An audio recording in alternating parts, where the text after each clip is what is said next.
Muy buenas noches, tengan todos ustedes. Soy el doctor Eduardo Antonio Lara Pérez.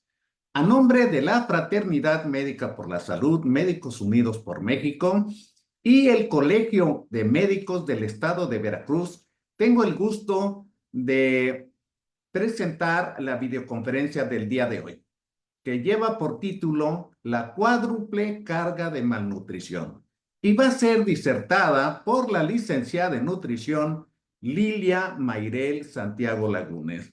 La licenciada Santiago es licenciada en nutrición por la Universidad Veracruzana, Campus Veracruz. Me siento muy orgulloso por eso.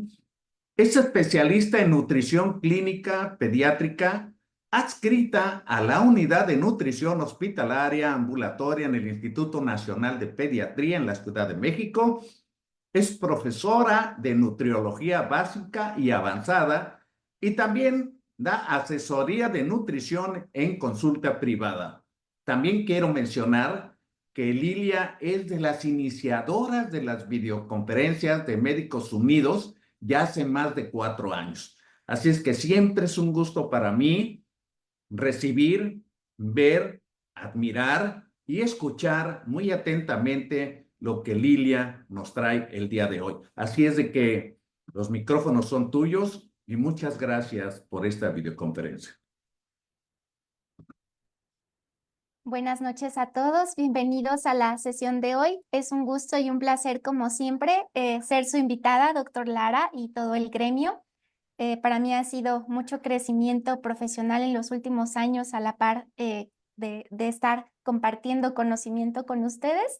Y bueno, vamos a comenzar.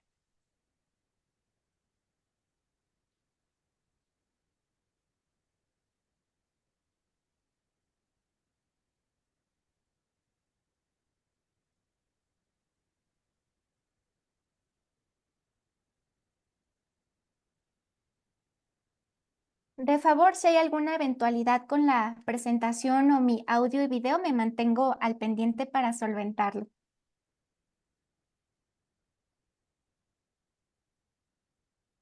Todo excelente. Perfecto, muchas gracias, doctor.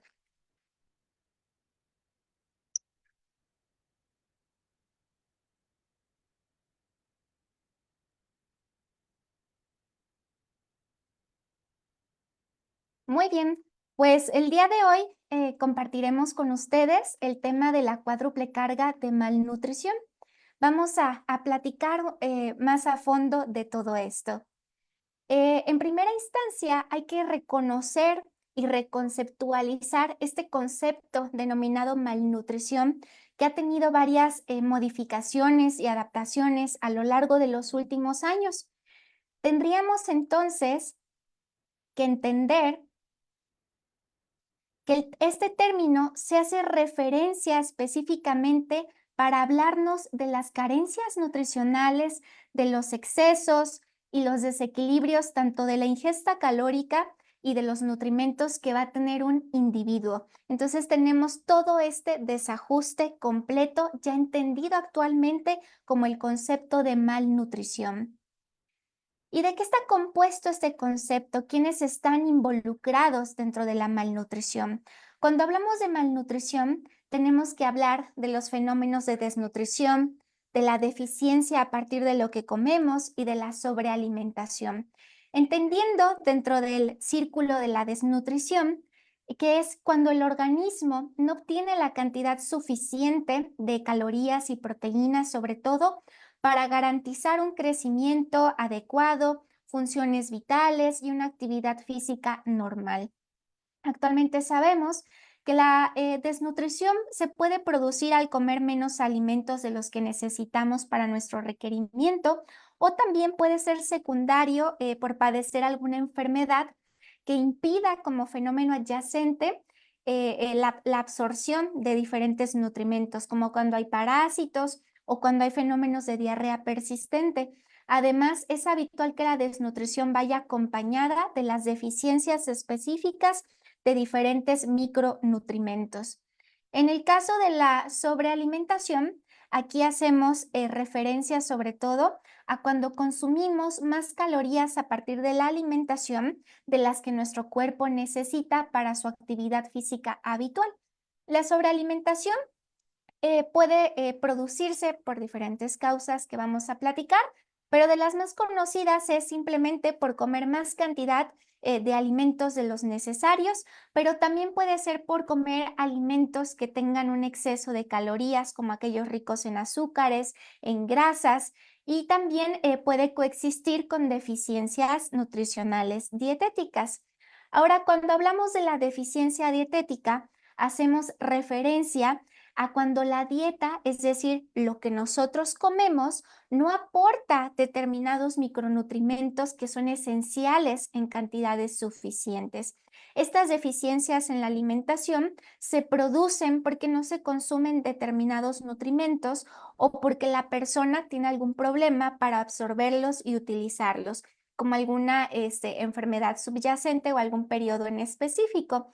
Las carencias de estos micronutrientes pueden producir problemas serios en nuestro organismo y algunos de ellos son irreparables. Por eso decimos que hay nutrimentos que son esenciales en etapas críticas del crecimiento y que por lo tanto su suficiencia o su carencia establecen presente y futuro. Ahora, todas estas adversidades de la nutrición pueden interpolarse entre sí. Podemos tener desnutrición con deficiencia dietética y sobrealimentación con deficiencia dietética, es decir, de diferentes micronutrimentos.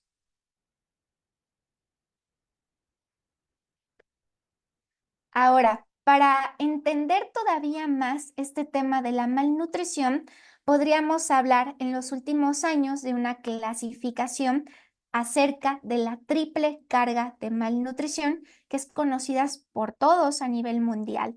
Tenemos la desnutrición, el desequilibrio de los micronutrientes por carencias o deficiencias y el tema del sobrepeso y la obesidad con las enfermedades no transmisibles. Estas tres entidades en conjunto son las que conocíamos habitualmente como la triple carga de malnutrición. ¿En qué consiste cada una de ellas? Dentro de lo que conocemos como desnutrición, que ya platicamos algunas de sus causas, podemos encontrar lo que denominamos retraso en el crecimiento. Este se hace evidente cuando tenemos una talla o estatura inferior para la edad de nuestro paciente. También ocurre el fenómeno de emaciación, que es cuando tenemos menor peso para la estatura de nuestro paciente. Y también podemos tener la insuficiencia ponderal. Esta hace referencia a que el peso de nuestro paciente es coincidentemente menor con el resto de la población de su edad. Y bueno, ya tenemos el desequilibrio de micronutrientes y las complicaciones de las enfermedades no transmisibles, cardiopatías, accidente cerebrovascular, diabetes y cáncer. Ahora, hay que considerar también que para la emaciación, esta puede ser causada eh, porque no se ha consumido una cantidad suficiente de alimento o nuestro paciente está cursando por alguna enfermedad de tipo infeccioso, ¿no? Sobre todo aquellas de tipo diarreico que ha provocado dicha pérdida. Por lo regular, en este sentido, podemos hablar de pérdidas agudas. Y por el otro lado, también en nuestro paciente, si esto se sigue prolongando hasta un nivel moderado o grave, pues va a ser un paciente o un nene que va a tener un riesgo más alto de fallecer y de tener otras complicaciones a pesar de sus tratamientos. Cuando hablamos de talla insuficiente, para la edad, esto ya podríamos decir que hablamos de un proceso de desnutrición crónica o recurrente, asociada sobre todo a condiciones socioeconómicas precarias, sobre todo a deficiencias en la alimentación y la salud de la mamá o la recurrencia de otras enfermedades o de problemas relacionados con la alimentación y cuidados del niño pequeño. Hablamos ya de un proceso de desnutrición prolongado en el tiempo con complicaciones. Y bueno, cuando hablamos de una insuficiencia ponderal, en este caso, pues puede estar a la vez también el niño con retraso del crecimiento y con emaciación, para tenerlo en cuenta.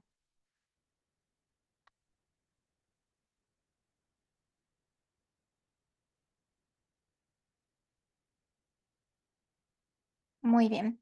Ahora, pues vamos a hablar de las últimas cifras de estas entidades. Bueno, resulta que por ahí entre el 2022 y este año se sacaron diferentes estimaciones, sobre todo hablando de esta triple carga de malnutrición. Podemos decir que cerca de 149 millones de niños menores de 5 años tienen o tenían retraso en el crecimiento, lo que conocemos también como un proceso de desnutrición crónica, donde los niños no están alcanzando su potencial en cuanto a estatura o talla. También podemos mencionar que 45 millones tienen emaciación, es decir, que tienen un bajo peso para su estatura, y esto pues nos puede hablar también de fenómenos de desnutrición aguda, como ya mencionaba. Y cerca de 39 millones de niños menores de 5 años tienen sobrepeso u obesidad.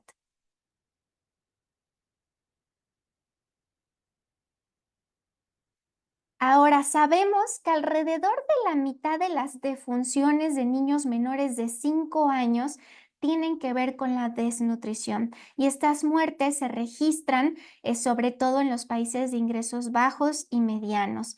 Las repercusiones en el desarrollo y las consecuencias, sobre todo de índole económica, social y médica, de la carga mundial de la malnutrición son graves y duraderas, tanto para quienes la padecen como para sus familias, sus comunidades y sus países.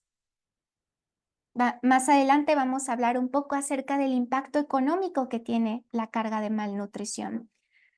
Dentro del análisis, que puede incluir los factores de causalidad asociados a la malnutrición en niños y sus consecuencias, podríamos mencionar las infecciones, una lactancia materna insuficiente, falta de educación y cuidados de la salud, aspectos de disfunción social y económica del contexto del niño, pobre nutrición a nivel prenatal, un estado nutricional de salud materno afectado y otras variables medioambientales que van a jugar para desencadenar algún tipo de malnutrición. Dentro de las consecuencias nos podemos encontrar sobre todo también alteraciones en el desarrollo socioemocional, emaciación, retraso del crecimiento, obesidad, alteraciones en el desarrollo cognitivo y motor, complicaciones cardiovasculares, falla en el crecimiento y trastornos neurológicos. Más adelante vamos a ir especificando algunos de estos aspectos tan importantes.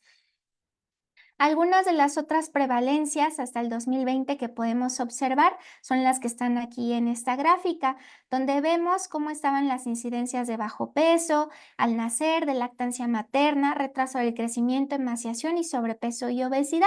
Y diferentes organismos nacionales e internacionales nos han establecido metas para limitar las consecuencias de la carga de la malnutrición, metas establecidas para el 2025. Y en esta proyección, pues podemos ver hasta dónde tendríamos que llegar para poder tener un mejor impacto a nivel social, económico y en términos de salud.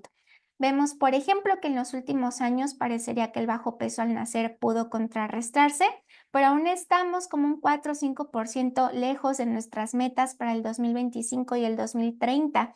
Vemos, por ejemplo, para lactancia materna exclusiva hemos tenido mejoras evidentes del 2012 al 2021 y ya estamos cerca del 2% para llegar a nuestras metas del 2025 a nivel mundial, pero para el 2030 nuestra meta sería hasta el 70% para que tenga este impacto. Por el otro lado, podemos analizar en retraso del crecimiento cómo han disminuido las incidencias, lo cual es bueno. En el caso de emaciación casi se ha quedado igual y en el caso de sobrepeso y obesidad también. Y bueno, sabemos que a nivel nacional pues ha desacelerado el proceso, pero ha tenido una evidente carga mayor en ciertos grupos poblacionales específicos. Ahora sí, vamos a hablar de este nuevo término que podríamos denominar la cuádruple carga de malnutrición. Igual a lo largo de los últimos años se ha tocado mucho el tema de la hidratación infantil, sobre todo saludable, y del impacto que puede tener los condicionantes de riesgo a partir del líquido que tomamos desde etapas tempranas de la vida. Es por ello que por diferentes autores le hemos sumado a esta triple carga de malnutrición el tema de la malhidratación, transformándose de una triple a una cuádruple carga de malnutrición. Y es que pues vemos que el impacto es mayúsculo y que el reto está vigente. A nivel de desnutrición vemos que juega más la pobreza, las enfermedades que pueden ser prevenibles y que esto se suma a los procesos de morbilidad, de mortalidad y de subdesarrollo en los diferentes países. Hablando del hambre oculta, que es el término que se le da a la deficiencia o carencia de vitaminas y minerales, esta se puede dar por términos de desconocimiento, por eso se le llamaba oculta, porque pasó desapercibida por mucho tiempo con las implicaciones que tiene y están dentro de las denominadas pandemias silentes al día de hoy. Por eso es importante conocer la incidencia y las complicaciones que puede tener la deficiencia de micronutrimentos para que estemos alertas y a la pesquisa de estas banderas rojas y prevenir su futuro en cuanto a salud y enfermedad. Sabemos que padecen de hambre oculta hasta el 50% de las gestantes y el 30% de los preescolares. De sobrepeso y obesidad, pues sabemos que esto es también un reto a nivel global y que se han subestimado sus complicaciones, sobre todo en las etapas escolares, preescolares y en los infantes. Sabemos que más del 50% de los niños con sobrepeso u obesidad tienen una o más comorbilidades asociadas. Sobre todo hablamos de fenómenos de dislipidemia aterogénica, con hipertrigliceridemia, con hipoalfa-lipoproteinemia y con hiperuricemia, incluso con elevación de enzimas hepáticas y ultrasonidos que evidencian la infiltración de grasa a nivel hepático, y esto muchas veces ocurre antes de que se altere la glucosa en la población pediátrica. Por eso también tenemos que conocer este reto y estar a la pesquisa. En cuanto a la malhidratación, como les comentaba, pues este es un concepto reciente que tiene una trascendencia mayúscula y que sabemos incluso que más del 70% de nuestros lactantes pueden cursar con fenómenos de malhidratación, tanto por sus fuentes hídricas antes del año de edad, como también por una subhidratación, sobre todo en aquellas entidades donde las temperaturas pueden ser muy altas y es una de las principales urgencias neonatales los estados de subhidratación en los lactantes. Ahora, para platicar de cada una de estas entidades todavía más a fondo, vamos a comenzar a hablar por la obesidad. Dentro de los términos más recientes, podríamos describir a la obesidad como esta enfermedad o circunstancia biológica caracterizada por el exceso de grasa corporal que va a motivar un impacto sistémico, que va a afectar el bienestar psicosocial, la escalabilidad económica y la productividad de una nación. Dentro de los factores causales y de asociación que pueden ser detonantes para el desarrollo de la obesidad desde etapas tempranas, podemos clasificarlos como factores directos y factores indirectos. Dentro de los factores directos tenemos evidentemente la dieta, que sería una sobrealimentación, y el tipo de alimentos, sobre todo azucarados o grasosos, la falta de actividad física, una actividad física insuficiente o mucho sedentarismo, muchas horas pantalla, y también el aspecto genético y la influencia de la nutrición en la vida temprana. Y dentro de los factores indirectos, pues juega el papel a nivel de la economía nacional, de la urbanización, del ambiente, de las normas sociales y culturales, ¿no? Solemos festejar muchas veces donde el centro de nuestro festejo suelen ser los alimentos, son muestras de afecto, son muestras de alegría, de lazos, entre muchas otras cosas. La tecnología, la liberación comercial, los tratados de libre comercio, qué productos estamos aceptando en nuestros países, y los sistemas alimentarios. De igual manera, así como juegan todos estos factores, pues podemos hablar también de la parte prenatal, ¿no? Actualmente sabemos que tanto los gametos masculino y femenino juegan para ser factores determinantes del fenotipo neonatal.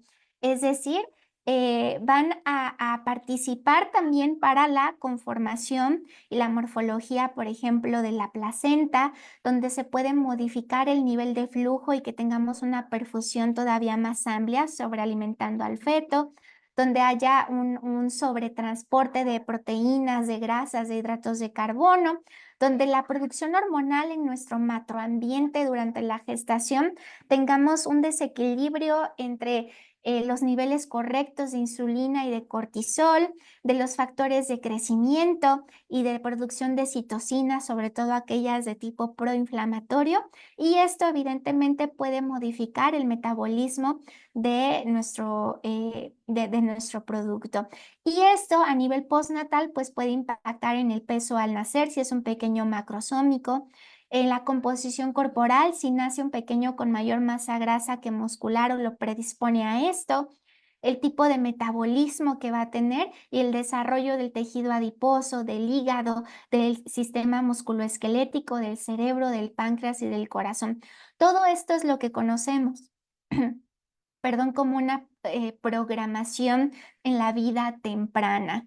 Por eso es importante la nutrición preconcepcional, la nutrición gestacional y la nutrición en la etapa postnatal temprana. Dentro de las causas de la obesidad, pues podemos entender que podemos tener causas exógenas y endógenas. En el medio interno pudieran participar o ser facilitadores los síndromes dismórficos, pero vemos que esto apenas representa un 4% de nuestra población. Y pueden participar las enfermedades de tipo endocrino como el hipotiroidismo, y esto representa apenas un 1%. Y vemos que el 95% de la obesidad que hay en nuestra población es de causa exógena, es decir, por una sobrealimentación. Dentro de los parámetros que tenemos que considerar para el diagnóstico de la obesidad, tenemos que evaluar 4 rubros distintos: el fenotipo, la talla o estatura, el neurodesarrollo y la edad ósea de nuestro paciente para determinar el tipo de causa de la obesidad. Si nuestro paciente tiene un fenotipo normal, pues podemos sospechar de una obesidad exógena. Si tenemos ya de entrada un fenotipo alterado, pues podemos sospechar de algún síndrome dismórfico. Hablando de la estatura, la obesidad exógena, nuestro paciente puede tener una estatura o talla normal o elevada, es decir, por arriba de la percentil 75 si lo graficamos en sus curvas de crecimiento para la edad. Y en el caso de la obesidad endógena suelen tener talla baja, es decir, por debajo de la percentil 25. Hablando del neurodesarrollo, en la obesidad exógena suele estar en un estatus de normalidad y suele tener una alteración cuando hablamos de obesidad endógena. La edad ósea en obesidad exógena suele estar normal o acelerada, y esto pues sabemos que se puede hacer con una placa para ver de la manita, por ejemplo, para ver cómo va la maduración ósea de nuestro paciente. Y si tenemos una edad ósea retrasada o acelerada, pues también podemos sospechar de algún síndrome o de una endocrinopatía. Ahora, con respecto a la estatura, tenemos que considerar, por supuesto, la talla blanco familiar para hacer el diagnóstico correcto de talla baja, normal o elevada. Para la detección de complicaciones de la obesidad, nosotros, además de considerar el índice de masa corporal que todos conocemos y que graficamos en las curvas percentilares, tenemos que conocer el índice cintura-estatura. El índice cintura-estatura es la relación literal que tiene la circunferencia abdominal con la estatura del paciente. ¿Cómo se saca este índice? Se saca dividiendo la cintura en centímetros entre la estatura en centímetros.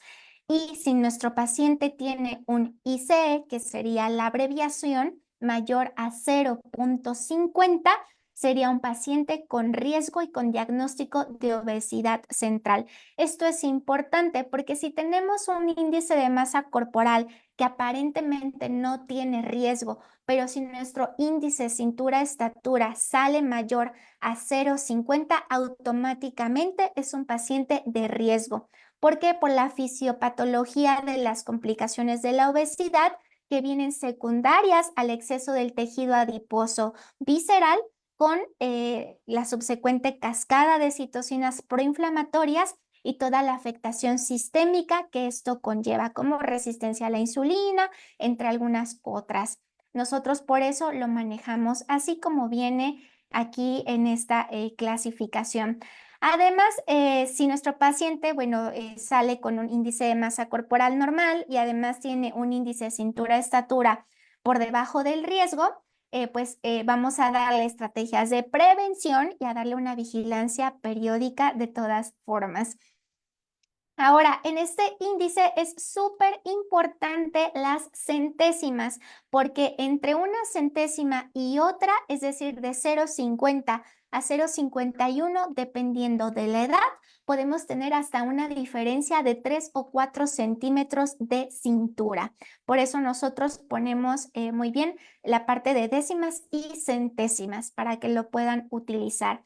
Es muy importante hacer una historia clínica completa enfocada a la obesidad y la pesquisa de sus complicaciones o del estatus de programación con los antecedentes perinatales, todo el análisis completo de nuestra exploración física, análisis de sangre que nos puedan hablar de marcadores de riesgo sistémico y algunos estudios complementarios. Como podemos recordar, una de las principales complicaciones en nuestros pacientes con obesidad es la repercusión ortopédica, la dislipidemia que ya mencionaba, la enfermedad hepática grasa no alcohólica, la hiperuricemia, síndrome de apnea o hipoventilación obstructiva del sueño, hipertensión arterial, enfermedad cardiovascular, diabetes mellitus, síndrome de ovario poliquístico y enfermedad renal crónica que también pueden presentar nuestros pacientes. Por eso es importante hacer una pesquisa intencionada para remitir al especialista correspondiente y darles la vigilancia cercana que ellos necesitan.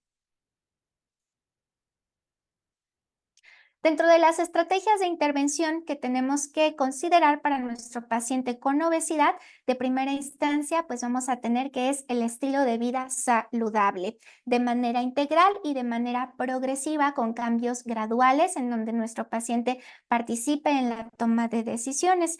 Va a considerarse también esta evaluación y empoderamiento psicosocial que es continuo y dinámico, que ahorita también lo vamos a platicar. La nutriterapia con enfoque a mejorar el balance energético y a la aplicabilidad nutracéutica. Actualmente sabemos que la suplementación con vitamina D, con omega 3, con vitamina E, con polifenoles, entre algunas otras, forman parte de nuestro vademecum nutricional para desacelerar procesos prooxidantes y proinflamatorios que conllevan a las complicaciones en nuestros pacientes, pero sin dejar atrás el balance energético a través de alimentos de alto valor nutritivo y biológico y con un aporte calórico adecuado. Asimismo, el tratamiento de comorbilidades y fármacos antiobesidad como la metformina y algunos otros que están teniendo relevancia clínica en los niños principalmente.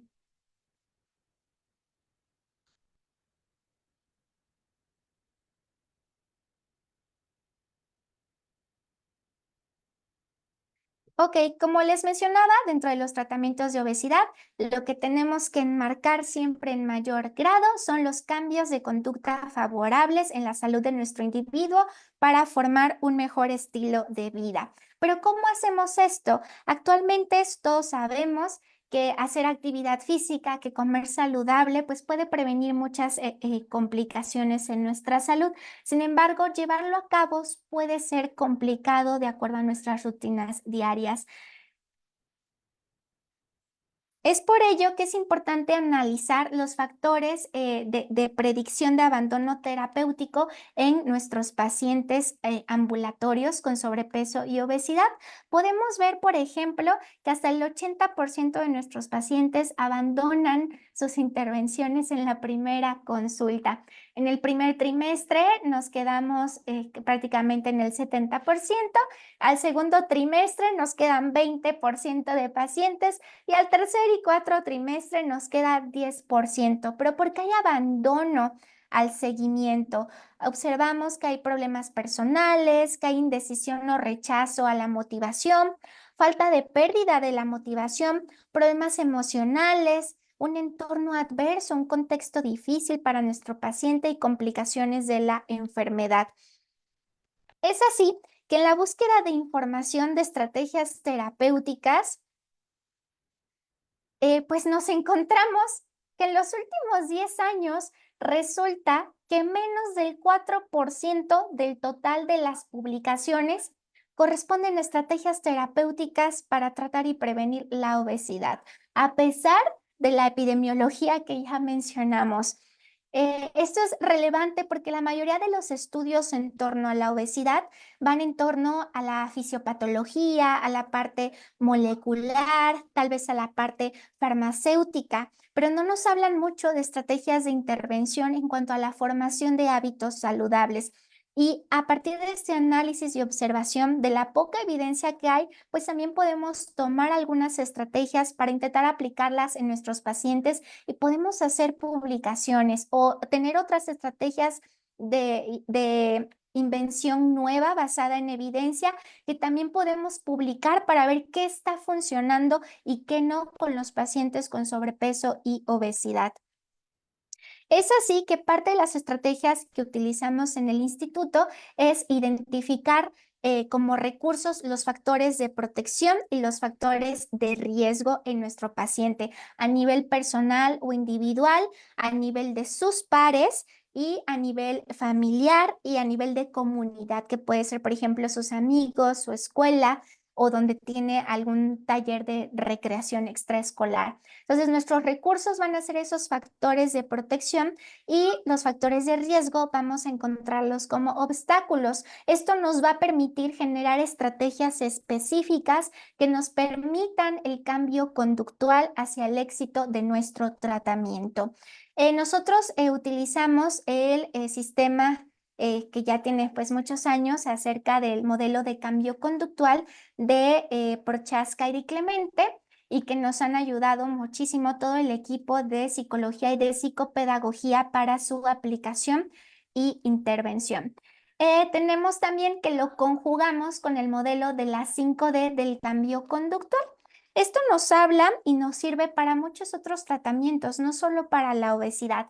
Hablamos, por ejemplo, que si nuestro paciente está en precontemplación, quiere decir que el paciente no tiene un nivel de conciencia o no tiene identificado que tiene una condición de riesgo. Entonces, aquí aplicamos nuestra primera D de intervención, que quiere decir que esta D es llevarlo a descubrir que tiene una condición de riesgo. Y entonces nuestro paciente pasaría a la contemplación. Ya sabe que tiene una condición de riesgo, pero todavía no hace nada al respecto.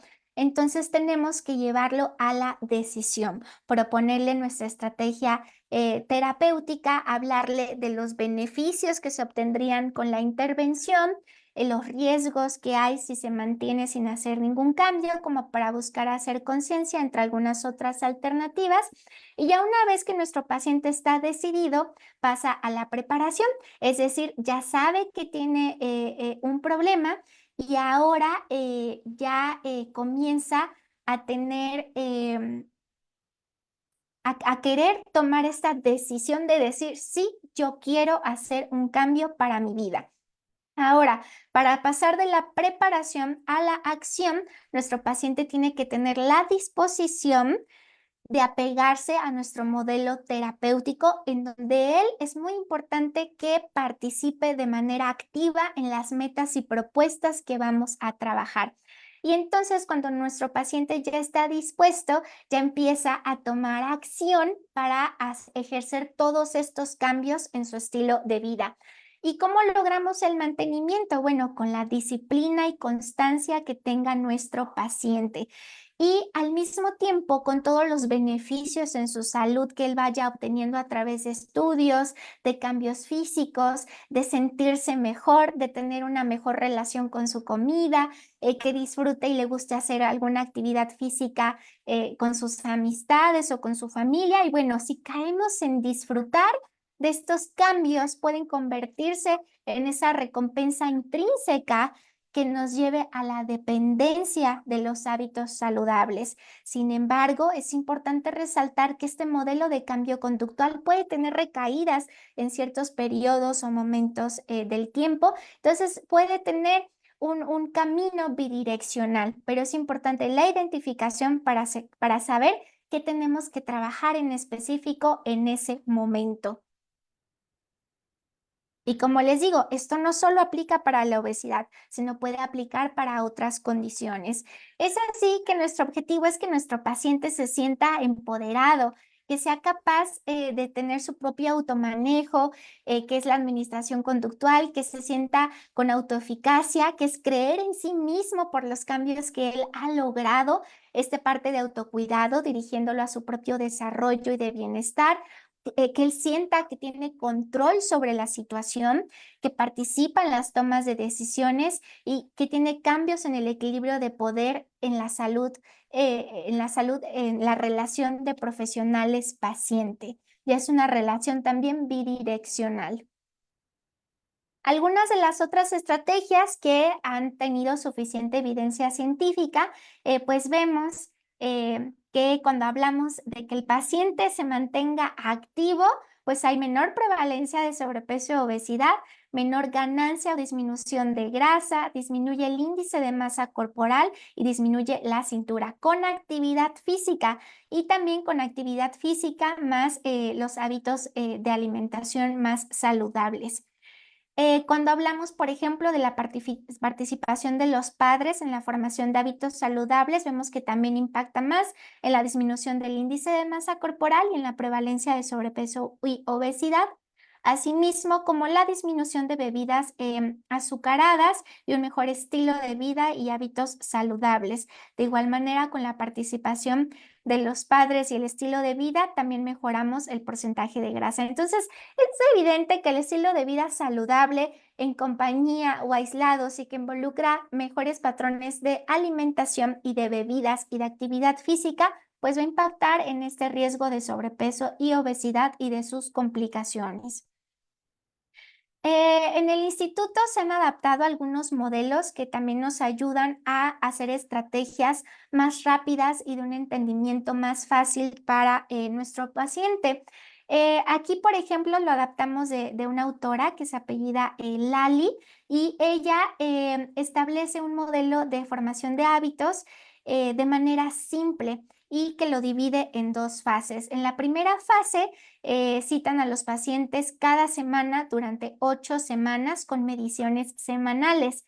Y después de estas 8 semanas, los citan durante 6 meses cada mes para tener un total de intervención de 8 meses. Esto fue en adultos con sobrepeso y obesidad y nosotros pues le pusimos modelo 8 a 8 porque pasa de 8 semanas a 8 meses e intentamos adaptarlo a nuestra población. Algunos de los hábitos que menciona esta autora y que son los hábitos, los únicos hábitos en los que trabaja durante todo su estudio, les llama 10 Top Tips for Weight Loss, que son pues ahora sí como los top 10 de los hábitos para la pérdida de peso, donde implica cambios en los hábitos de alimentación y de actividad física. Algunos de ellos podemos hablar de la rutina de comidas, de disminuir el consumo de grasas, caminar, hacer refrigerios o snacks saludables, aprender a leer etiquetas, medir porciones, estar más tiempo de pie que de sentado, tomar en cuenta lo que bebemos, porque muchas veces ahí viene todo el azúcar que tomamos, de ahí el tema de malhidratación, que nos centremos en el momento de comer sin distracciones y no olvidar las 5 porciones de verduras y frutas al día, así como 5 tiempos de comida. Con estos tips y hábitos, ellos se dieron cuenta que podían reducir de 800 a 900 kilocalorías al día, teniendo buenos resultados en sus pacientes. Y bueno, este es un modelo que podemos adaptar a nivel ambulatorio y compartir las experiencias que encontramos con los pacientes. Yo les voy a hablar de esto más adelante porque también tocamos el tema de las bebidas.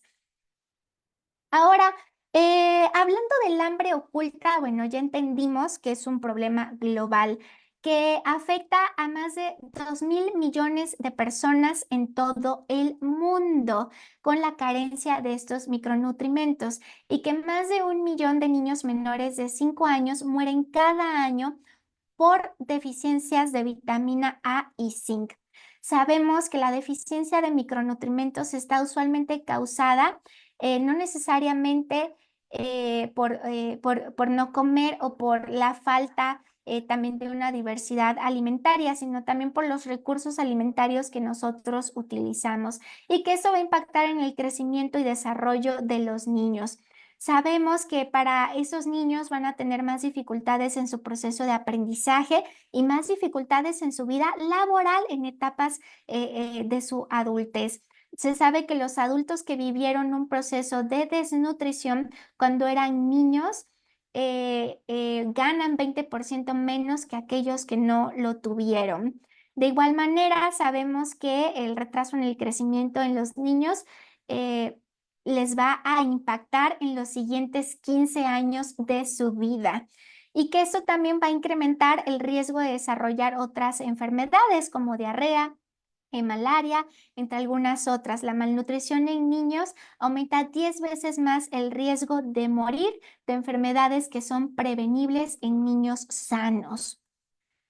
Y algunos otros impactos que tenemos, por ejemplo, hablando ya de los diferentes micronutrientes, vemos que hasta el 70% de los niños de 6 a 59 meses a nivel mundial tienen anemia. En el caso del calcio, afecta hasta el 80% en niños de 1 a 3 años, que no alcanzan ni siquiera el 50% de su requerimiento diario adecuado en esta edad.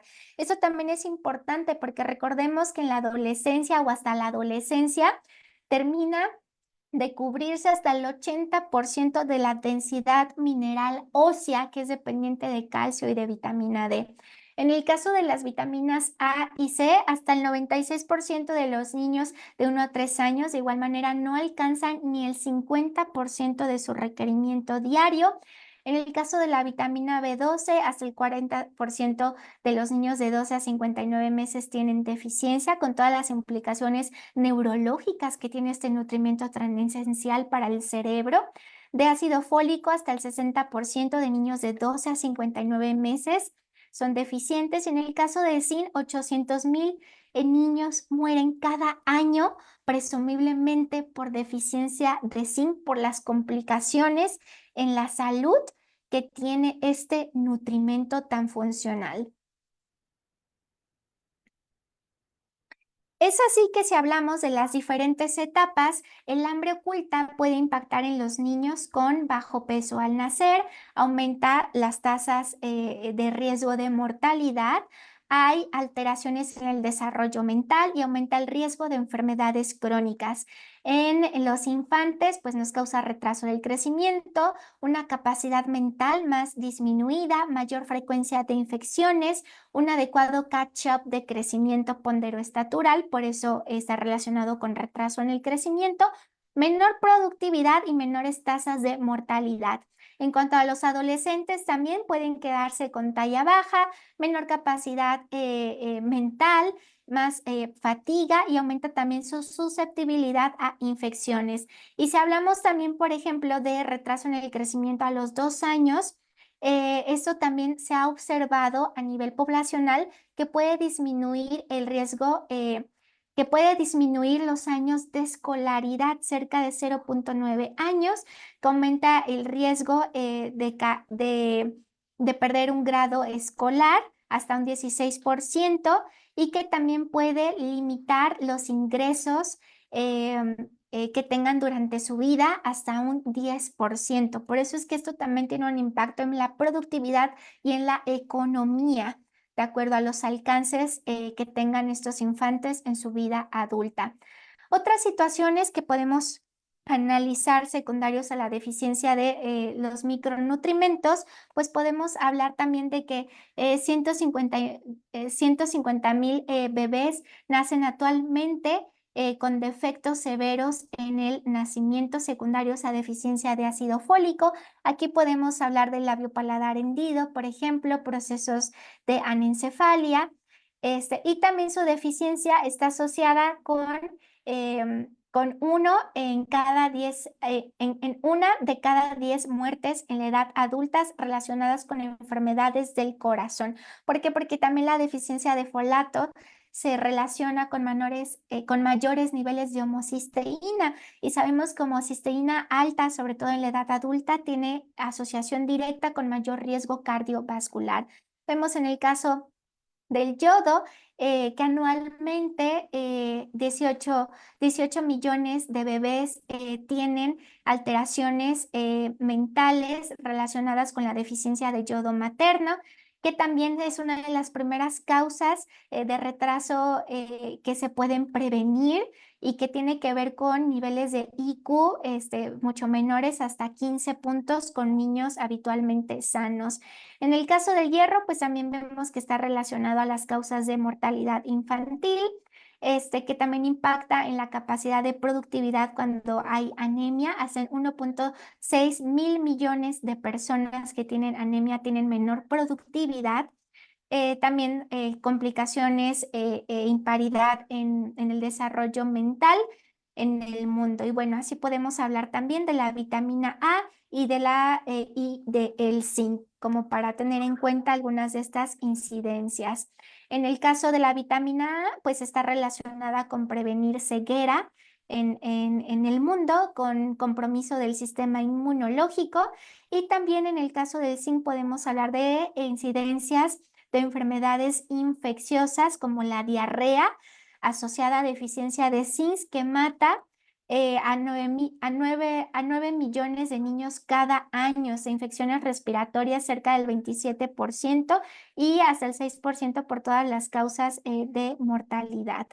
Entonces, el zinc juega mucho para la prevención de este tipo de complicaciones en la infancia. Y bueno, hay que mencionar que 1 de cada 2 niños tiene deficiencia de micronutrimentos, y que al ser conocida como el hambre oculta, pues tenemos que estar al pendiente de cómo están comiendo, de si se están suplementando, para hacer estrategias pertinentes antes de que tengan otra complicación.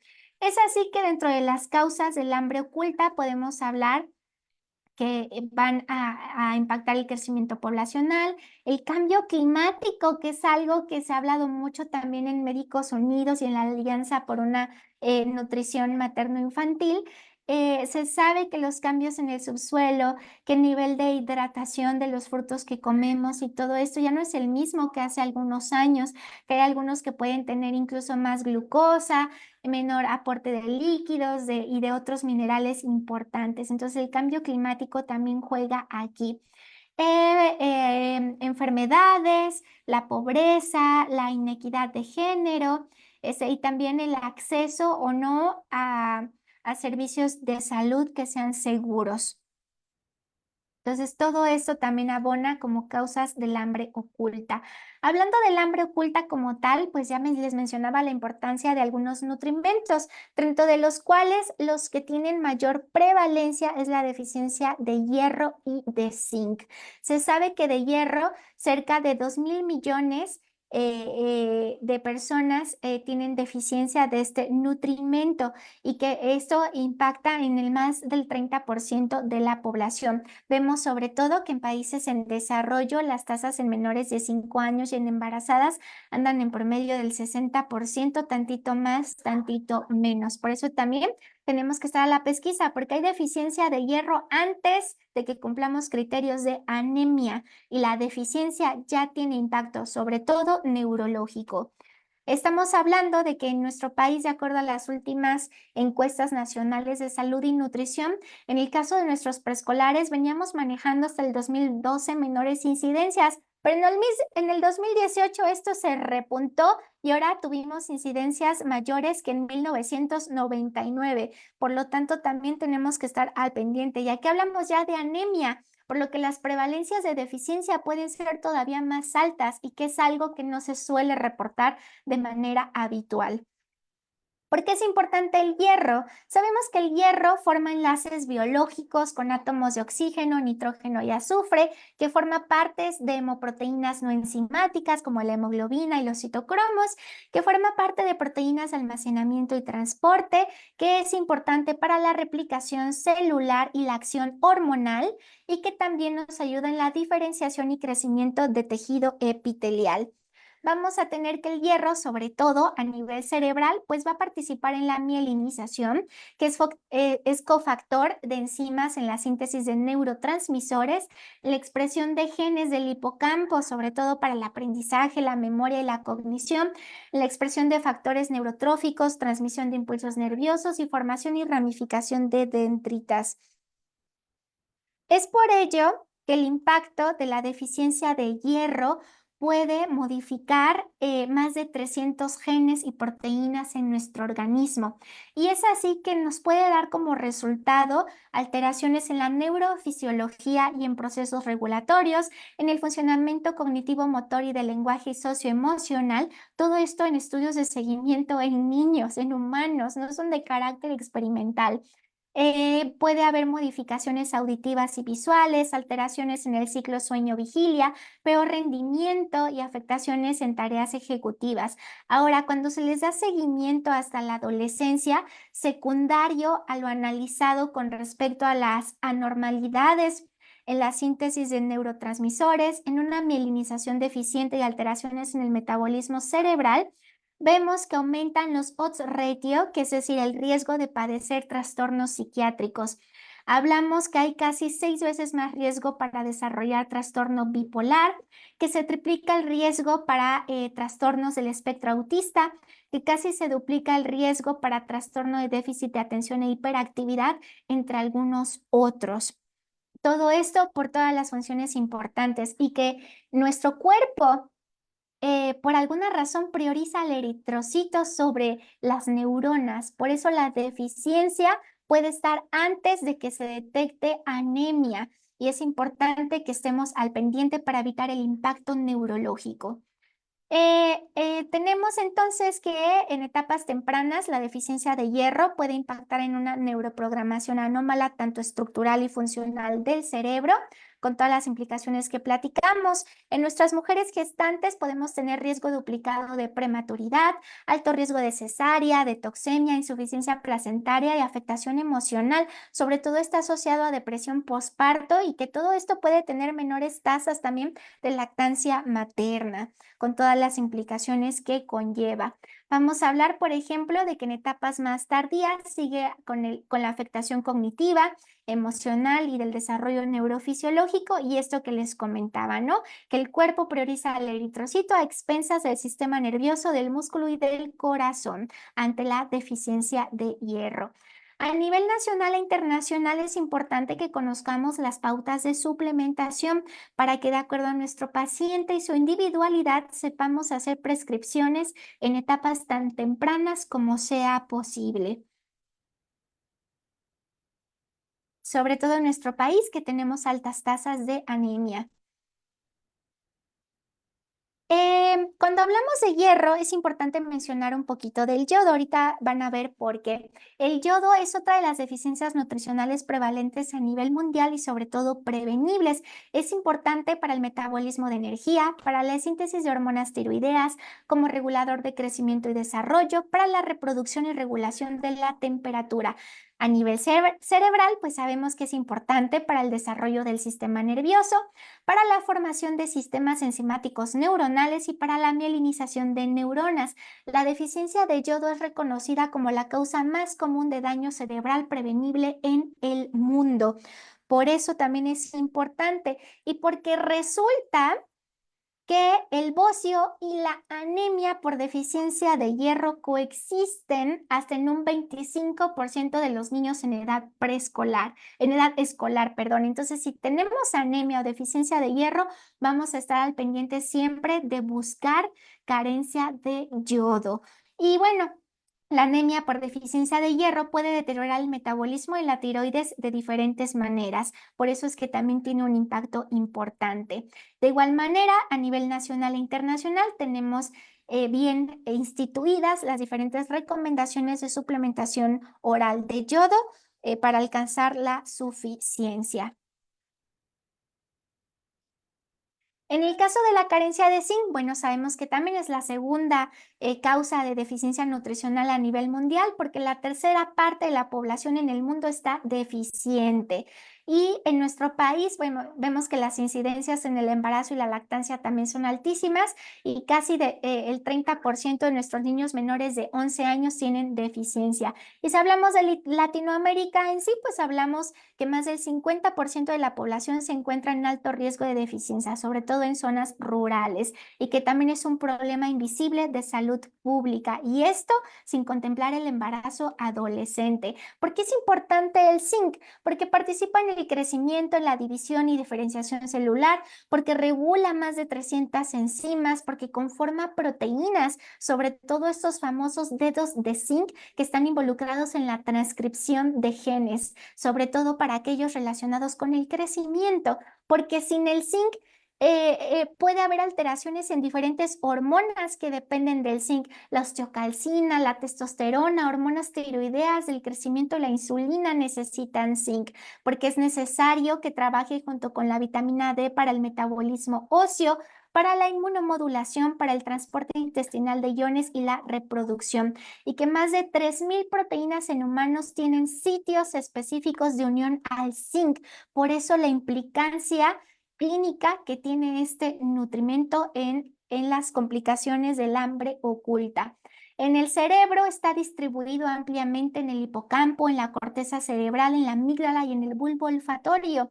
Es por eso que participa en la diferenciación de neuronas, en los neurotransmisores, en los impulsos nerviosos y la sinapsis, entre algunas otras. De tal manera que su deficiencia disminuye la actividad antioxidante junto con otros micronutrientes importantes, que puede dar como resultado retraso en el crecimiento intrauterino, preeclampsia, malformaciones fetales o procesos de aborto espontáneo. Tenemos que en menores de 5 años aumenta el riesgo de infecciones respiratorias altas, de diarrea, de retraso en el crecimiento, disfunción cognitiva, y puede generar alteraciones en el apetito, el gusto y el olfato. Muchos de los niños que conocemos como picky eaters o altamente selectivos, o que tienen un proceso ya de anorexia en etapas tempranas, son deficientes de zinc. Entonces también es un marcador importante para mejorar sus procesos de alimentación, descartar entonces la deficiencia. De igual manera que como los demás nutrimentos, por diferentes asociaciones nacionales e internacionales, podemos utilizar ciertas dosis en nuestra población específica, pero sobre todo recordar que los nutrimentos se cubren con la comida. Si no mejoramos la dieta y suplementamos, no vamos a tener el efecto terapéutico esperado. Entonces tienen que ir en conjunto, no basta solo con suplementar.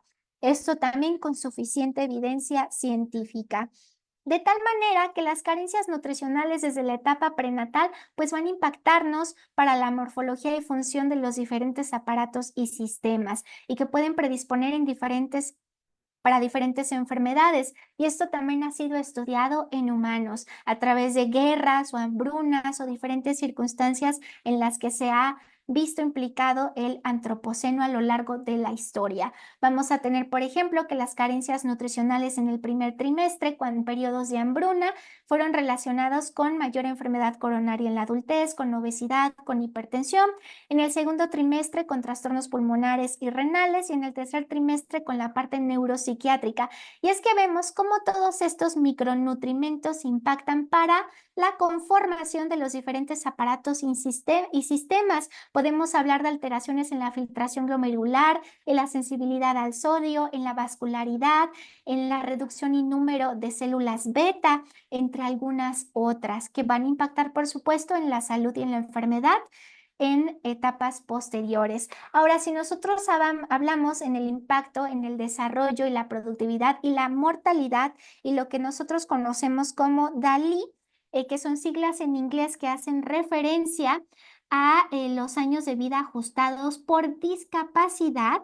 Aquí hablamos de la diferencia, de la deficiencia de diferentes micronutrimentos, y todo lo que está en azul son los odds ratio de riesgo que nos llevan a menor productividad, a más años asociados por discapacidad, es decir, que se retiran por algún fenómeno que les implique incapacidad laboral.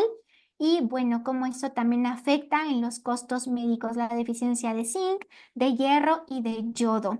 Vemos cómo cuadruplica el riesgo primero para la parte de desarrollo cognitivo, de actividad física, de causas de mortalidad, y cómo esto impacta en las curvas de la adultez para este impacto económico y de productividad. Y bueno, si hablamos entonces de desnutrición, era mencionarles sobre todo el enfoque hacia emaciación y retraso del crecimiento, donde ya platicamos que impacta de manera importante a nuestros pequeños, que resulta que la emaciación es responsable de más de 2.000 millones de muertes anualmente en niños, y que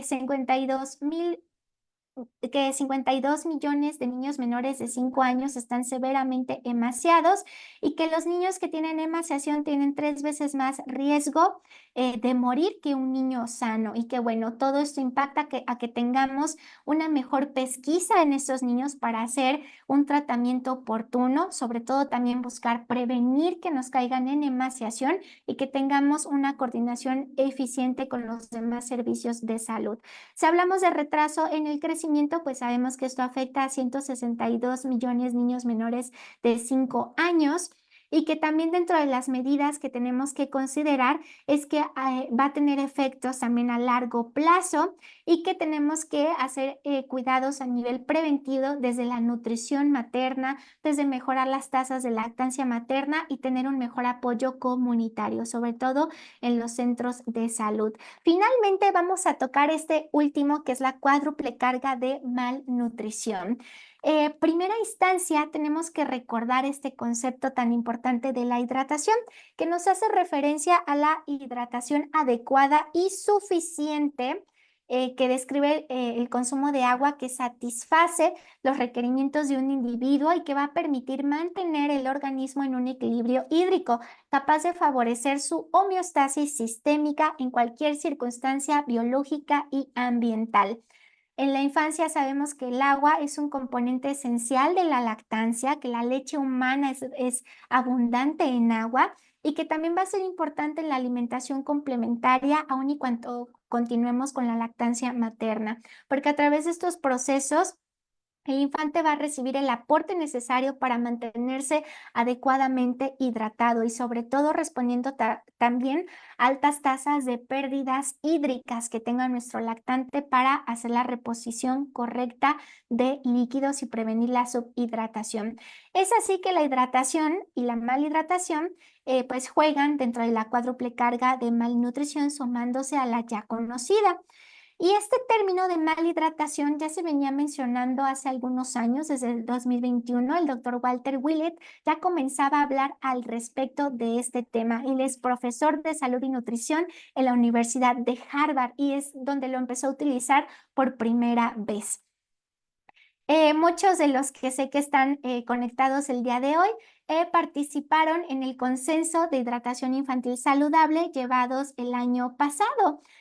a cabo el año pasado, en donde hablábamos ya de esta parte de la hidratación saludable y de la malhidratación, entendiéndose este nuevo concepto como un proceso de hidratación a través de bebidas que proveen al individuo el agua necesaria para mantener su equilibrio hídrico pero que van a tener otros componentes que van a sumar un riesgo. Es decir, podemos hablar de líquidos que van a tener altas concentraciones de azúcar y calorías, un exceso de sodio, fósforo u otros azúcares como jarabe de maíz, entre otras sustancias. Entonces, nuestra fuente hídrica, aunque nos dé suficiencia en cuanto al líquido, va a traer consigo componentes de riesgo nutricional.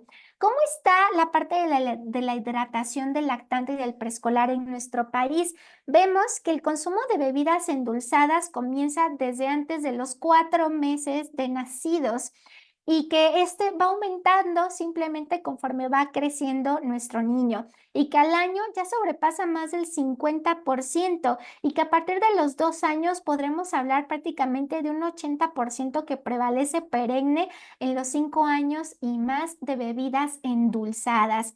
Si nos metemos a ver el tipo de bebidas, vemos que en las primeras etapas sobre todo hacemos referencia al consumo de juguitos, al consumo de atoles, hacemos referencia a cómo va cambiando en etapas posteriores a tés endulzados y al consumo de refrescos. Predominantemente después del año de edad, el consumo de refrescos y de tés endulzados sigue siendo de los más altos, subsecuente de bebidas de frutas, pero endulzadas.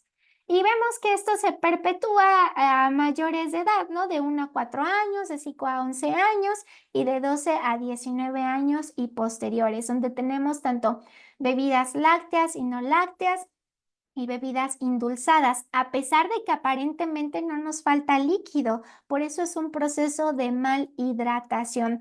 Y bueno, nuestro país es de los más altos en el consumo de bebidas energéticas y deportivas, de bebidas a base de frutas y de refrescos, junto con Estados Unidos y Chile. Estamos en el tercer lugar. ¿Qué consecuencias tiene la malhidratación? Pues uno, el consumo excesivo de azúcares y de calorías.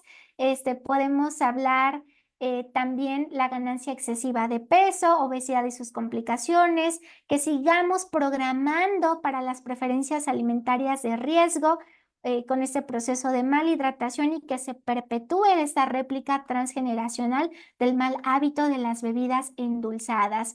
Y es que sabemos que todo lo que sabe muy dulce va a tener un impacto a nivel cerebral en los centros del hambre, de la saciedad, de la recompensa y del placer, y que esto pues no va a inducir un límite de ingesta, sino por el contrario va a programar el cerebro del niño, ese cerebro que sigue en crecimiento y desarrollo, para que este tipo de conductas se perpetúen hasta etapas posteriores. Y sabemos actualmente que esto también tiene implicaciones desde el nivel prenatal, con el sabor del líquido amniótico, cuando se empieza a conformar el gusto, los mismos centros cerebrales, la lactancia. Si mamá consume bebidas altamente endulzadas, va a ser una leche dulce que va a seguir predisponiendo a este sabor. Y si comenzamos con juguitos, atolitos y tés endulzados, pues van a seguir programando estas preferencias.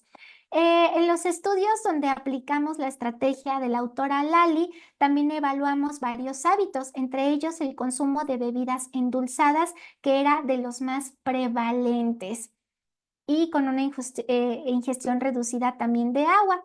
En estas gráficas de los hábitos que se buscaron adaptar a las primeras 8 semanas de intervención, vemos realmente que todos los hábitos mejoraron muchísimo, es decir, todos los hábitos de riesgo disminuyeron y evidentemente con un impacto somatométrico en peso, en cintura adecuado.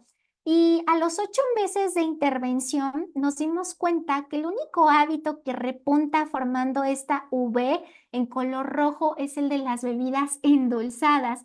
No regresaron como en un principio a consumirlas, pero era el hábito que mayor recaída presenta en nuestros pacientes y por las prevalencias que analizamos a nivel poblacional estamos seguros de que no somos los únicos en tener estas altas incidencias.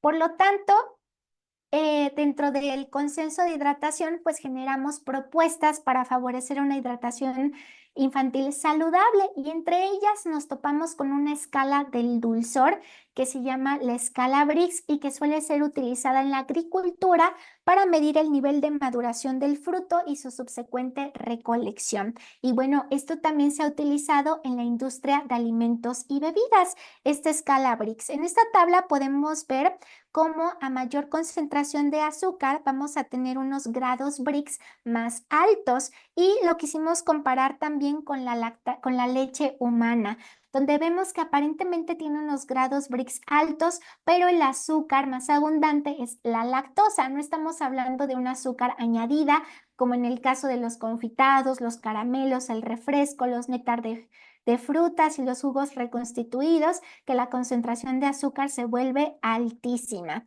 Y esto lo quisimos comparar para establecer también un límite de dulzor dentro de nuestra pirámide de hidratación infantil saludable. Ahora, dentro de las leyes de la hidratación saludable, nosotros consideramos dos subdivisiones. Vamos a tener a la ley suprema, que hace referencia a la adecuación que va a tener esta hidratación y que se considera como ley suprema de hidratación saludable. Implica una cualidad que le permite la adaptación específica a las necesidades y condiciones del individuo. Y a esta ley suprema va a tener sus leyes subordinadas, sin dejar aparte a la ley suprema. Las leyes subordinadas incluyen cualidades agregadas de una hidratación saludable que se van a sujetar a la ley suprema, pero que en sí destacan una característica imprescindible del proceso. ¿Cuáles son las leyes subordinadas? La suficiencia, la inocuidad y el hedonismo. Dentro de la suficiencia, nuestra fuente de hidratación tiene que corresponder a un buen volumen de agua necesario para nuestro individuo y sus necesidades, a la inocuidad que requiere que sea una fuente de hidratación pura y que su aporte energético sea inocuo para nuestro individuo. Y el hedonismo, todos aquí sabemos que el agua simple, aunque siempre se ha dicho que es incolora y que no tiene sabor ni olor, yo sé que de acuerdo a las marcas o filtros que utilicemos de agua simple, sabemos cuál nos gusta y cuál no. Entonces también es buscar que este proceso de hidratación tenga una respuesta sensorial grata, tanto en sabor, olor, temperatura, para favorecer el mantenimiento de la hidratación infantil saludable. Es así que se buscan promover las estrategias para evitar la malhidratación a través de que tengamos lactancia materna, vigilar los sucedáneos que utilizamos de lactancia materna, cuáles son óptimos y cuáles son inadecuados, el educar acerca de la hidratación infantil, el profesionalizar y facilitar que todos estos procesos tengan un fenómeno de transición hasta que lleguemos al consumo de agua simple. Bueno, sabemos que el consumo de bebidas azucaradas en México es altísimo, que 7 de cada 10 niños, incluso en comunidades rurales, desayunan con refresco y que bueno, todo esto se perpetúa. Por eso también hay que preguntarnos si a los niños pequeños o en la alimentación complementaria los involucramos a la dieta familiar. Y puede ser que sí, pero si esta cubre con ser saludable. De tal manera que dentro de los resultados del consenso establecimos a la pirámide de hidratación saludable, donde nuestra fuente base va a ser agua simple. Luego van a entrar los lácteos, sobre todo pues que no sean endulzados, que tengan un proceso de pasteurización óptimo de acuerdo a la edad, o si utilizamos una fórmula, que el nombre correcto es un sucedáneo de la leche humana, que se apegue a los códigos de comercialización internacionales para estos sucedáneos, por favor. Y bueno, como herramientas de transición podríamos utilizar aguas saborizadas con un poco de fruta natural sin agregar azúcares y que también no tenga una concentración de fruta o de pulpa de fruta alta para que no se pase en la escala Brix del dulzor comparándolo con la leche materna. Y bueno, podemos en ciertos niños que ya tengan una adicción al azúcar y un perfil metabólico de riesgo, utilizar como bebidas de transición alguna con un sustituto de azúcar bajo nuestra prescripción y vigilancia para que los vayamos quitando poco a poco hasta que nuestro paciente no consuma ni sustituto ni azúcar y se apegue a lo natural.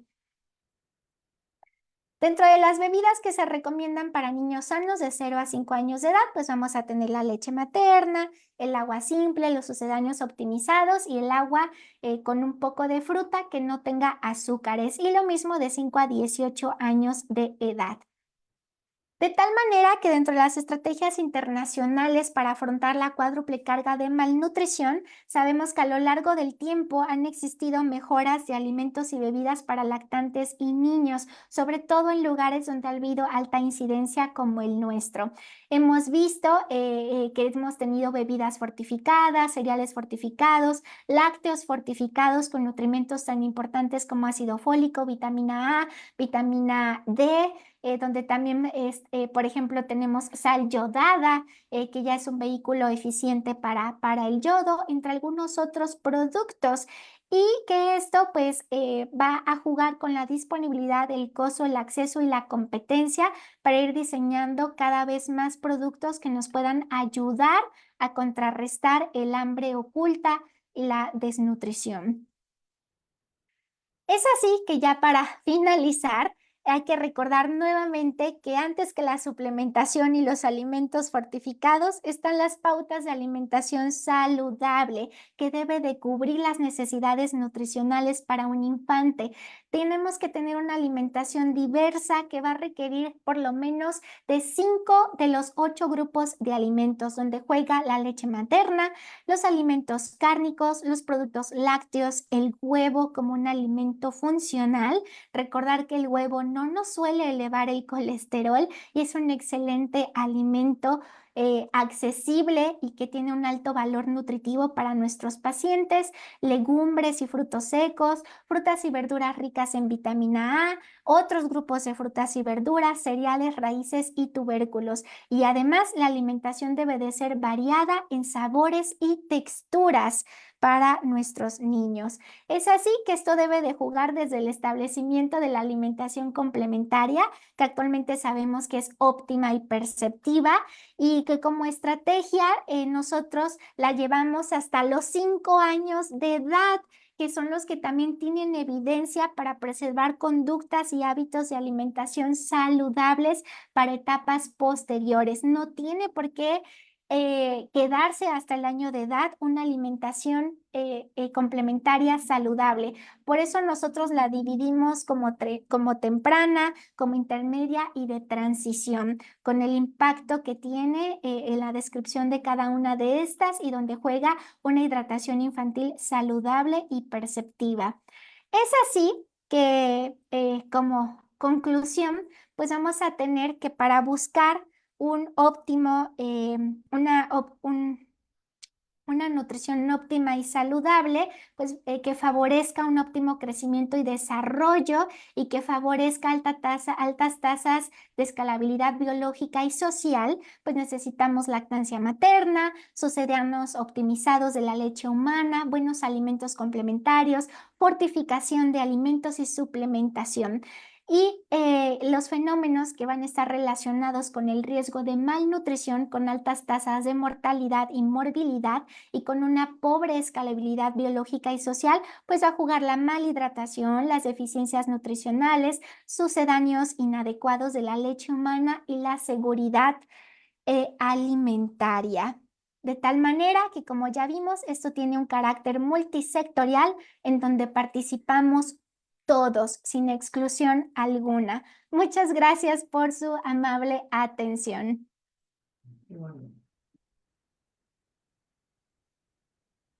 Muy amable.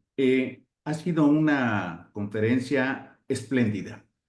Tenía yo una serie de preguntas ya eh, a la mano y con la plática tan espléndida de tu parte, he ido tachando la mayoría de ellas.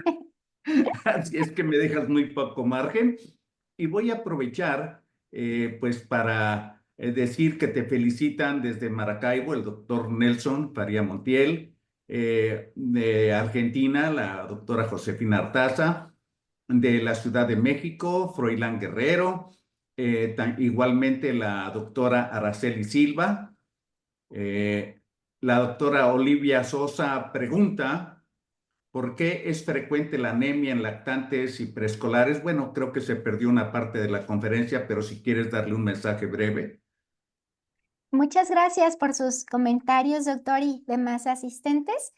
Em, ¿Por qué es frecuente? Uno, si nosotros nos vamos a las fuentes de alimentación que son ricas en hierro, y si recordarán los últimos consensos de alimentación complementaria, se hizo el cambio que a partir de los 4 o 6 meses de edad se comience con las carnes rojas, porque era un alimento rico en hierro que se solía dejar para etapas posteriores y que también se empezó a observar que esta deficiencia de hierro empieza desde la parte pregestacional y gestacional y que esto conduce a la deficiencia del neonato, la deficiencia de hierro. Entonces, si tenemos también una leche humana que a lo mejor no tiene niveles óptimos de hierro, si tenemos una mamá gestante con niveles subóptimos de hierro también, presumiblemente las reservas de hierro del neonato que suelen durar entre 3 y 4 meses postnatales, tal vez se acaben antes y creemos que eso es lo que está ocurriendo por la evidencia de la epidemiología y de lo que no están comiendo también nuestros niños. Pocos niños cumplen los criterios de la diversidad alimentaria con 5 grupos de alimentos distintos. Y también si nosotros no sabemos combinar algunos alimentos, compiten, por ejemplo, los alimentos ricos en calcio compiten con los alimentos ricos en hierro en su absorción. Entonces hay que darlos en otros momentos o por separado para facilitar la absorción de estos nutrimentos. Y hay algunos otros, por ejemplo, el hierro de origen vegetal, se sabe que su biodisponibilidad es mucho menor. Entonces juegan todos estos factores como inhibidores de la absorción del hierro y que perpetúan su deficiencia. No sé si quedó clara la respuesta. Muy bien. La doctora Araceli Silva dice, muchas gracias, licenciada Lilia. Una exposición excelente, clara y muy completa. Sería muy buena una sesión del mismo tema, pero más enfocado a adultos. Primero, porque los que estamos escuchando lo somos y los que atienden la nutrición de los niños son adultos, mismos que deberán saber y dar ejemplo a sus hijos. Tiene toda la razón. Me Quiero encanta. muchas inquietudes y quiero cederle primero, que fue el primero, al maestro, al doctor académico Arturo Loredo Abdala. Adelante, maestro. Tiene el uso de la palabra. Sí, buenas noches.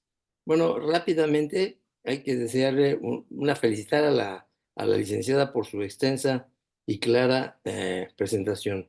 Dos, que tome agua porque habló más de una hora y es necesario que tome agua.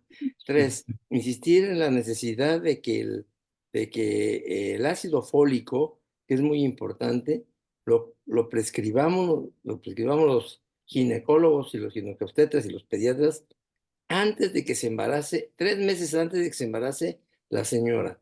Pero no solamente lo tome ella, sino él también, porque el ácido fólico interviene en el metabolismo del espermatozoide y eso va a permitir que tenga una placenta adecuada ese bebito. Entonces, todo eso es muy importante considerarlo. Y tener en mente una cosa que estamos viendo ahora con relativa frecuencia en el Instituto Nacional de Pediatría, que es la inmunodeficiencia. Aquel niño que no crece y que no crece ponderalmente y que no se desarrolla, algo tiene. Si ya le buscamos y no le encontramos y encontramos que no es la carencia de un alimento, etcétera, pensemos en que puede acusar con una inmunodeficiencia que cada día se van aumentando el número de las mismas. Y entonces aquí pedir apoyo a gente que sabe de esto para que se establezca un diagnóstico tempranamente. Muy amable, maestro, por su comentario. Muchas Rápidamente, gracias. le cedemos la palabra al doctor Gracias, doctor. Nelson Faría. Enciende tu cámara y tu micrófono, por favor, Nelson. Enseguida.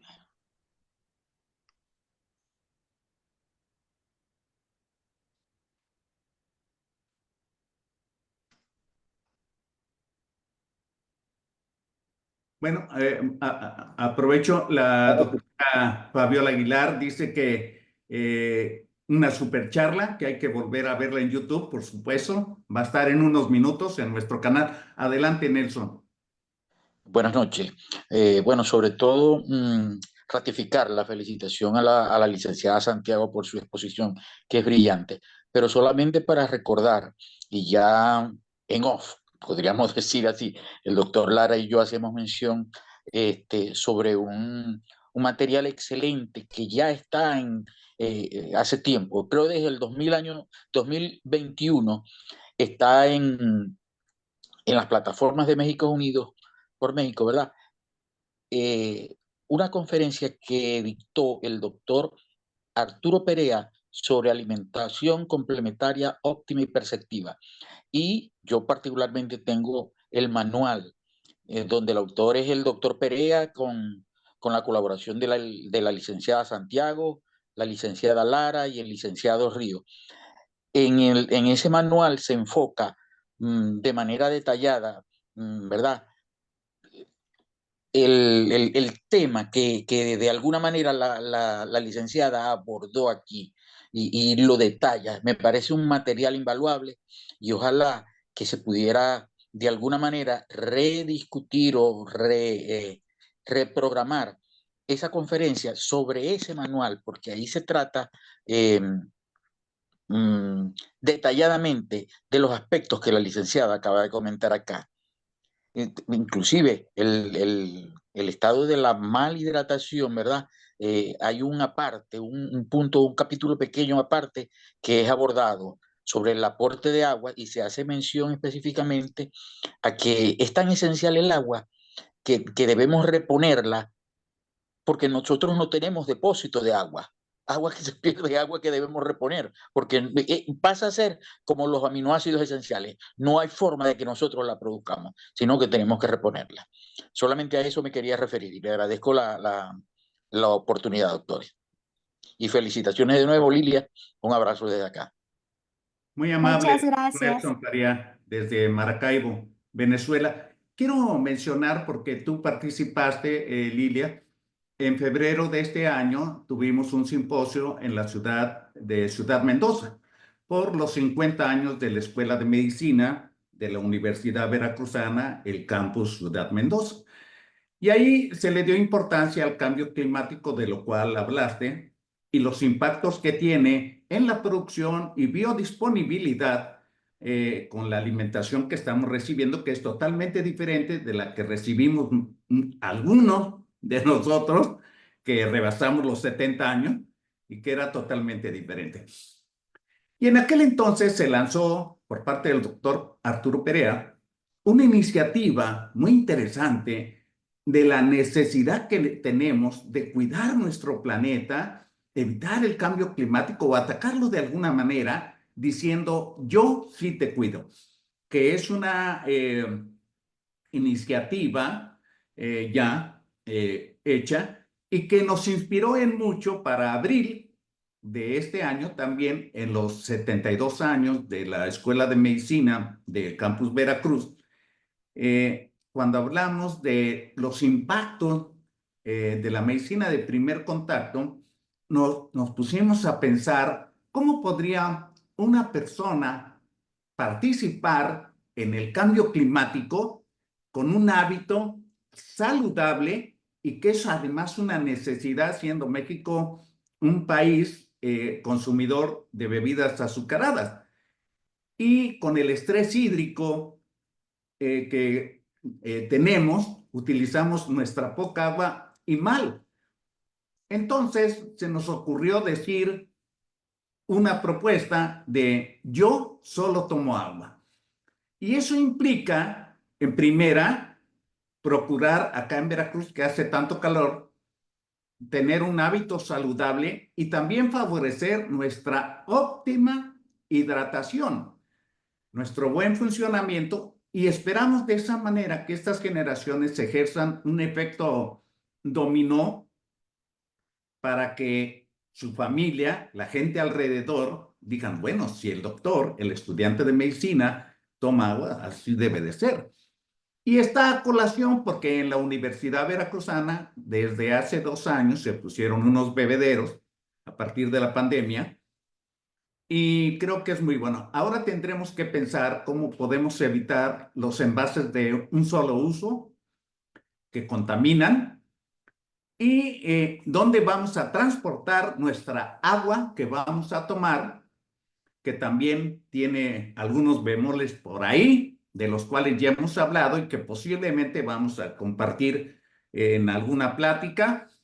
Y creo que esta plática que nos has dado nos deja reflexionando mucho de los efectos que tienen en los adolescentes.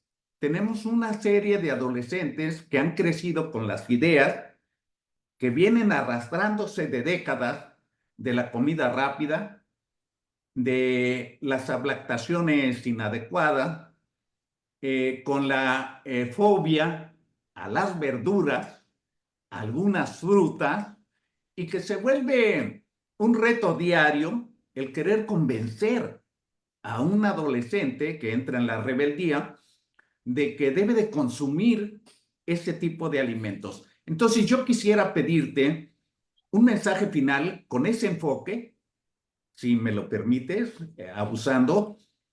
¿Qué podríamos hacer con ese tipo de adolescentes que ya no se hizo lo que se tenía que hacer en esas primeras etapas y que ahora pues tenemos un problema muy frecuente de que la gente joven, los adolescentes, no quieren comer verdura, no quieren comer mucho menos verduras y naturales, quieren eh, comidas rápidas, sin preparación, etcétera, y en algunas ocasiones hasta fobia tienen a algunas frutas en especial.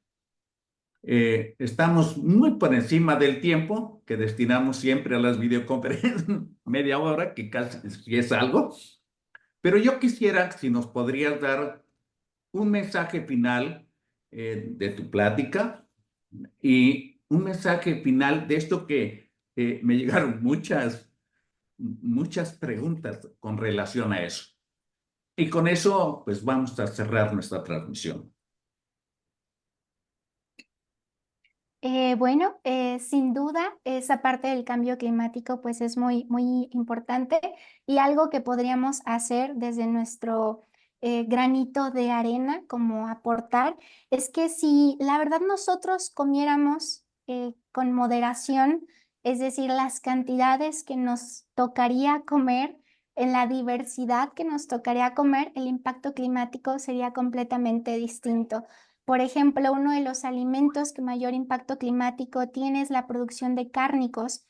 Y habitualmente comemos demasiadas carnes, o sea, en un exceso en las porciones, en las frecuencias, cuando en realidad necesitaríamos comer de 1 a 3 veces por semana una porción de 120 gramos aproximadamente, tantito más, tantito menos, de acuerdo al requerimiento, el impacto sería mucho menor.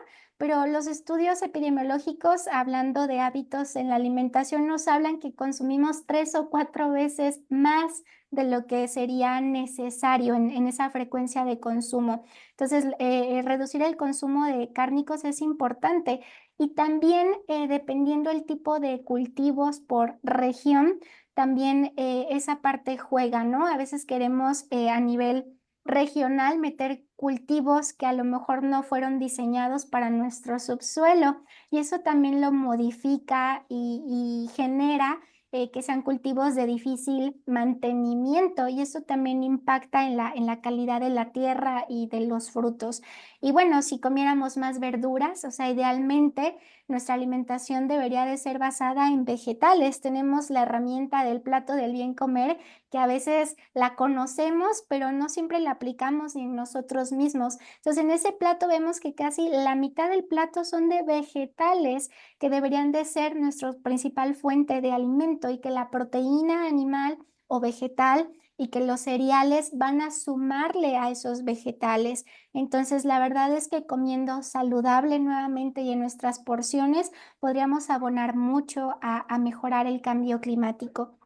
Por el otro lado, nuevamente la malhidratación. Sabemos que somos los principales, el tercer lugar en consumidores de azúcar en el mundo y que el cultivo de la caña tan extenso, prolongado y tan intenso como tiene que ser para cubrir la demanda poblacional, también genera muchos daños en el ecosistema y eso también tiene implicaciones para el cambio climático. Entonces, nuevamente, escoger mejores fuentes de hidratación, pues van a promover también nuestro granito de arena para prevenirlo.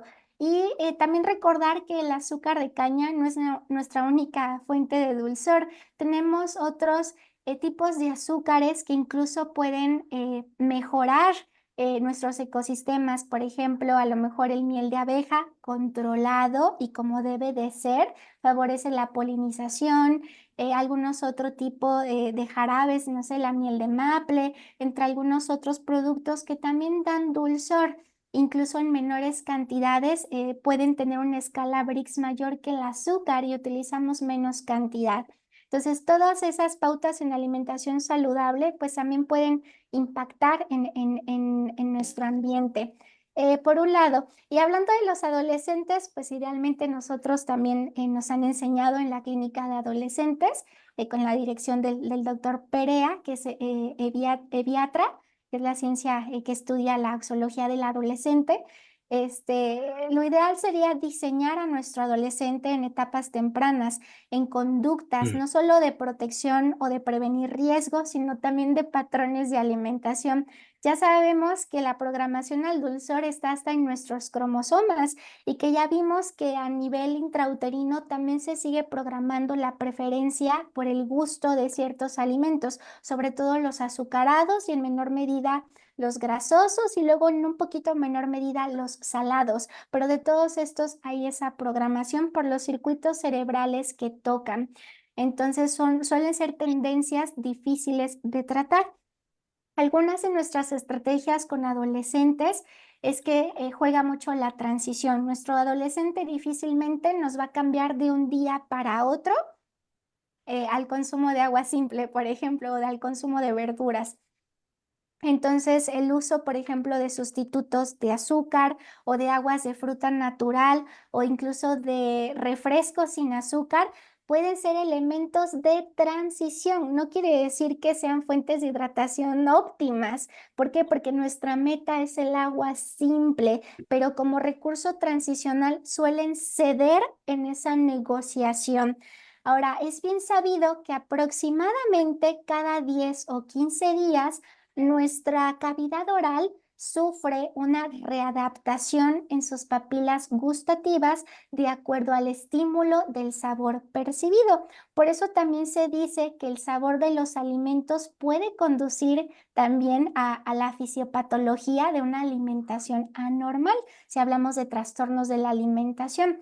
Pero si también exponemos de manera repetida cada vez a menos índices de dulzor, a menos alimentos grasos, la palatabilidad del paciente también va cambiando y lo que le gustaba hace 2 o 3 meses, si después lo vuelve a probar, muchas veces se empalagan más rápido o se saturan del sabor de la grasa y ellos mismos ya empiezan a establecer límites de ingesta. Pero lo que facilita la adherencia al cambio es la facilidad de la transición y la negociación. Ahora, algo común en los adolescentes y que también va como recomendación para todos los que a lo mejor no suelen trabajar de lleno con este grupo poblacional es que revisemos muy bien la literatura con respecto al desarrollo del cerebro del adolescente y que entendamos por qué se comportan como se comportan, ¿no? Que no es una necedad o una rebeldía esporádica, sino que tiene bases neurobiológicas de ese comportamiento, donde la amígdala está en un constante búsqueda de placer, de impulso, de confort, y donde la corteza prefrontal no nos inhibe de esos impulsos y no nos ayuda a la toma de decisiones, pero que esa brecha de riesgo pues va a irse limitando conforme el cerebro del adolescente va mejorando con el tiempo, pero tenemos que entender esa parte para saber también cómo tratar al adolescente.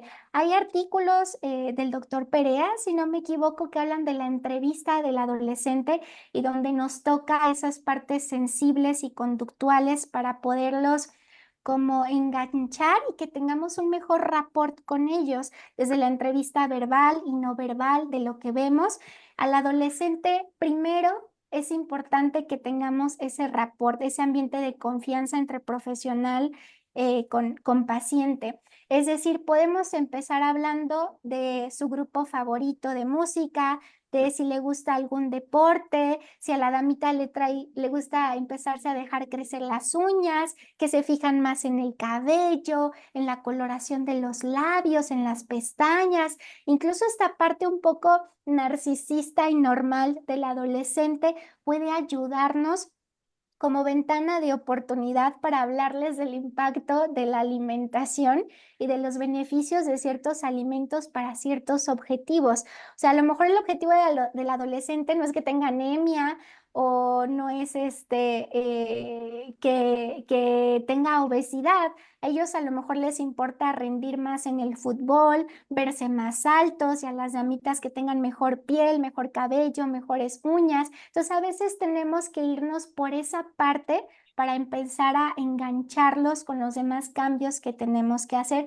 Y también es súper importante que es una etapa de negociación, tanto a nivel de crianza familiar, donde establezcamos normas y límites para ciertos aspectos, con consecuencias y no castigos, con consecuencias que no impliquen la violencia ni la humillación, y que la gratificación tampoco implique sistemas de recompensa exorbitantes. Entonces, desde esa parte también juega la parte de la alimentación, del sueño, de la hidratación saludable, y pueden ser como parte de lo que podemos utilizar. Y con entrevista no verbal es esa parte de que observemos no solo la parte clínica para hacer un diagnóstico, sino que observemos sus gustos en su ropa, ¿no? ¿Qué tipo de tenis traen? Si traen aquí estampado un personaje en la playera.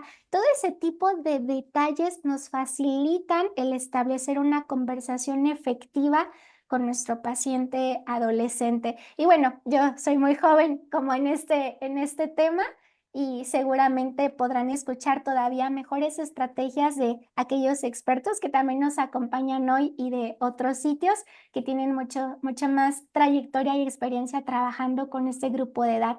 Veámoslo también de manera más positiva. Hay adolescentes que han hecho historia gracias a su impulsividad. Podría mencionarles Malala, podrías mencionarles al que creó el sistema Braille. Tenía 16 años el jovencito, y es un sistema que nos ha ayudado tanto y que ha perdurado por tanto tiempo. Entonces, quien aprende a tratar a adolescentes descubre sus talentos y logra sacar también su potencial. Totalmente de acuerdo. Y Muchas mira, gracias. ya tenía la intención de que cerráramos la transmisión, pero me están insistiendo mucho. Primero pensé que no tenía No sé si tengamos relación, algún otro comentario o pregunta. que no tenía relación, pero me han insistido unos colegas de Sinaloa y mencionan, coinciden, que la situación de inseguridad, el estrés que le produce a la gente, el no salir de casa o salir con miedo a la escuela, al trabajo o simplemente a la calle, va a cambiar los hábitos de vivir, los hábitos alimenticios y la disponibilidad de alimentos. Muchas de las familias en Sinaloa están pidiendo comida rápida simplemente para no salir a la calle. Entonces, No sé si soy yo o no escucho al doctor Lara, a ver, ¿me escuchan los demás? pero veo que tiene activo su micrófono. Sí, Sí, te escuchamos. sí me escuchan. Doctor Lara, no le escucho. A ver, parece ser que sí me están escuchando los demás.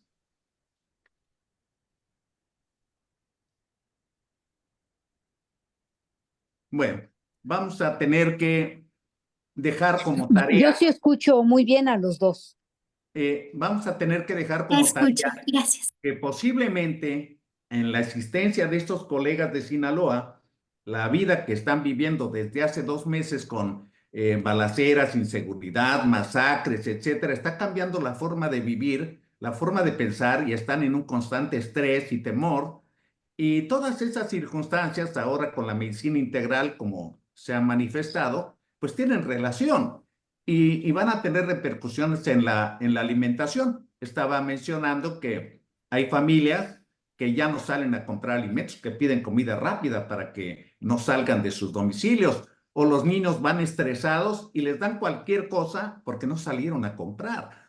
En fin, hay una serie de cambios y con esto acabo de subir al canal de YouTube que la inseguridad también tiene efectos en la salud y creo que me está dando la razón y ahora me atrevería a decir que es muy posible que también tenga efectos en la forma de alimentarnos, en la nutrición y sus repercusiones secundarias a ello. Pero creo que va a ser tema de otra plática porque nos hemos pasado 45 minutos del tiempo destinado. Quiero agradecer a nombre de la Fraternidad Médica por la Salud, Médicos Unidos por México y del Colegio de Médicos del Estado de Veracruz, a la licenciada en nutrición Lilia Mayrel Santiago Lagunes por su excelente conferencia y agradecerles a todos ustedes que se conectaron en Zoom, en YouTube y en Facebook el favor de su atención. Este video estará en unos minutos en nuestro canal de YouTube. Muchas gracias a todos, buenas noches y hasta pronto. Buenas noches.